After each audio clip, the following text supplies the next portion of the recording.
BRS Congress రెండింటిది ఒకే బాట ఎట్లయితే చెప్పు వాళ్ళని ఓడించును వాళ్ళను ప్రజలు తొక్కిపారేసారు వాళ్ళది ఒక బాట అవుతుంది వాళ్ళ పాటు వేరు వీళ్ళ పాటు వేరు ఒకే బాట ఎట్లయితే రాజకీయ అవగాహనతో మాట్లాడండి కొంచెం అదే అబద్ధాల దోపిడీ జూట్ లూటు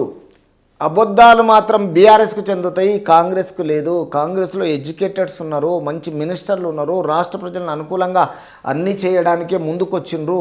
తిరిగి ఇప్పుడు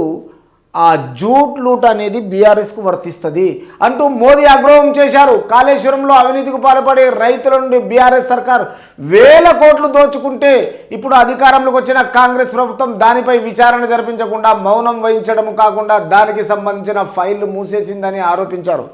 మీరు అధికారంలో ఉన్నప్పుడు కేంద్రంలో ఏం చేయలేదా వాళ్ళ లిక్కర్ స్కామ్ను పేపర్ లీకేజ్ని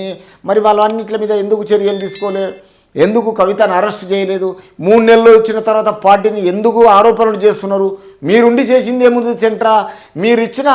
స్టేట్కు ఫండ్ ఇచ్చినా ఇవ్వలేదన్నారు మీరు ప్రోటోకాల్ మెయింటైన్ చేయలేదు మీకు ఎప్పుడు వచ్చినా ప్రైమ్ మినిస్టర్ వస్తే కేసీఆర్ రాలేదు మీకు కలవలేదు జ్ఞానోదయం లేకుండా చేసిన బీఆర్ఎస్కు కాంగ్రెస్కు పొత్తు ఎట్లా ఉంటుంది చెప్పండి ఇది కరెక్ట్ కాదు తర్వాత ఈ విషయంలో బీఆర్ఎస్ కుంభకోణాల్లో కాంగ్రెస్ భాగస్వామి అయిందని అన్నారు బీఆర్ఎస్ రియల్గానే కుంభకోణాలు చేసింది కాంగ్రెస్ పాలు కాలేదు అది ఇంకా తిరిగి కిషన్ రెడ్డి కోవట్ అయిపోయి కేసీఆర్కు అనుకూలంగా నడుచుకొని 10 సంవత్సరాలు ఉన్నాడు కేంద్ర మినిస్టర్ అయినా అంతకుముందు ఎమ్మెల్యే ఉన్నా కిషన్ రెడ్డి ఉన్నాడు తప్ప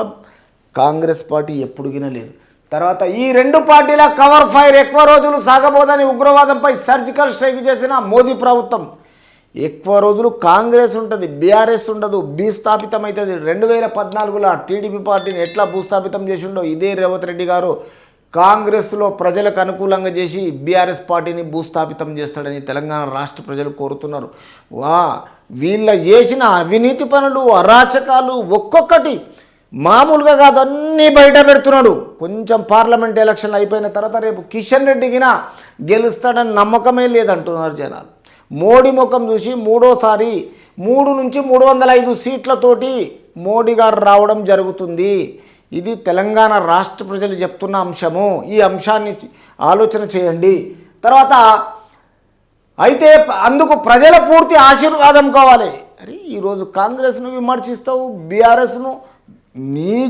సంకల పెట్టుకొని దాన్ని విమర్శించకుండా మళ్ళీ తెలంగాణ రాష్ట్ర ప్రజలు ఆశీర్వాదం కావాలంటావు మాట్లాడితే ఏదైనా స్ట్రైట్ ఫార్వర్డ్ మాట్లాడాలి అర్థమైందా ఈరోజు మోదీ గారైనా కిషన్ రెడ్డి అయిపోయినా మీరు బీఆర్ఎస్కు అనుకూలంగా ఉన్నారు పొత్తు పెట్టుకున్నారు